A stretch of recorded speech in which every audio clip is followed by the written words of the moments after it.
What's up, guys? Welcome back to my channel. And if you're new here, you must have fell for my clickbaity title. Just kidding. So, in this video, I'm going to go into more detail about what I talked about in my last video, about how I was able to successfully launch my product and in 30 days generate $2,100 in profit using Tanner J. Fox's course. All right, and if you haven't watched it, you should go watch it. You can click the link to it right here. Click it. Go watch it.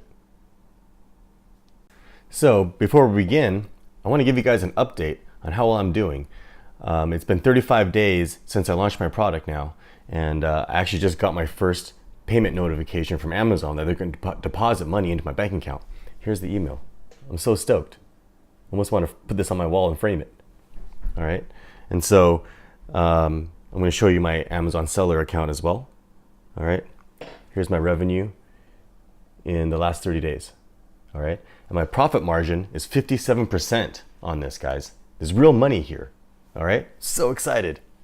So what made my product launch successful? Well, you have to have the right mindset. Now, in the last video, I said you needed to find a mentor.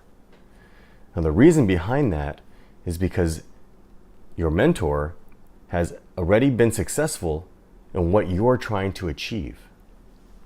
Okay? And they're going to be able to teach you all the little things that you need to do step by step along the way to how to do it properly.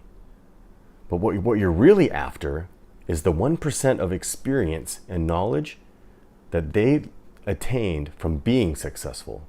Because that 1% is what separates him from everybody else that failed. Okay? Anybody can learn how to just pick a product or put up a listing, but that's not going to determine if you're going to be successful or not. It's the 1% of knowledge of how to set that listing up and what product to pick specifically. That's what's going to separate you from success and failure. Remember that. And that leads me back to what I was talking about with mindset. In the last week or so, there's probably been 100 people that have asked me for help. And what I've realized is that there's a similarity between everybody that's been asking me. They're not asking the right question, okay? They're all asking me, how do I do this? How do I do that? Or how do you set this up? Or how do you set that up? Okay? Or how do you pick this product or pick that product? Those are not the right questions to ask. You need to ask why. Why should I pick this product? Why should I pick that product? Okay? Why is the mentor picking this path versus that path? Why is the mentor picking this product and not that product? You need to understand the difference between the how and the why. How is just how to do something. If you can understand the reason, the why the mentor is doing that, that's when you're going to achieve success. You're going to understand the fundamentals and the reason an action is being taken. Now think about that. I hope you understand what I'm talking about here and the difference between the two. Okay? Asking how to pick a product is easy. Just set a couple filters that meet the criteria you're after and go down the list and pick one. Okay? But until you understand why a product is good or why a product is bad, you will not be successful. Okay, next. Product research. People are constantly asking me, how long did it take to find your product? And I see it posted online all the time too. How long did it take you to find this product? How long did it take you to find that product? Okay. It doesn't matter. Product research is the most important part of this entire process. I said this in the last video. All right. And when you search for this on YouTube, I see videos left and right. Find a product in 5 minutes. Find a product in half an hour. Those are all scams. Don't fall for those. Okay? if you found a product in 5 minutes, yeah, it could be a good one, but did you really put time, effort, and due diligence into researching that? I mean, think about it. If you hired a lawyer to defend you and you gave him boxes of evidence that you had, and he came back in 5 minutes and said, no problem, I got a defense for you. Are you going to trust him? Or are you going to trust the lawyer that disappears for 3 months in a back office somewhere and goes through all the evidence and then comes back and says, don't worry, I got this. I got a case for you. Okay?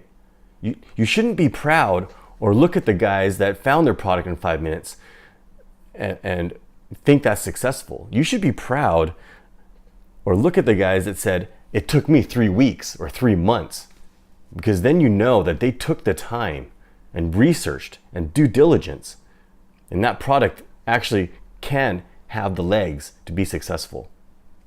Okay? It's a different mindset. And so, like I said in my last video, no matter how much time and research you devote into product research, there's always going to be a little bit of risk. But the idea here is that you want to mitigate it and minimize that risk as small as possible. Okay? Because the moment that you leave product research to chance or a gut instinct of some kind, you've turned it into gambling. Okay?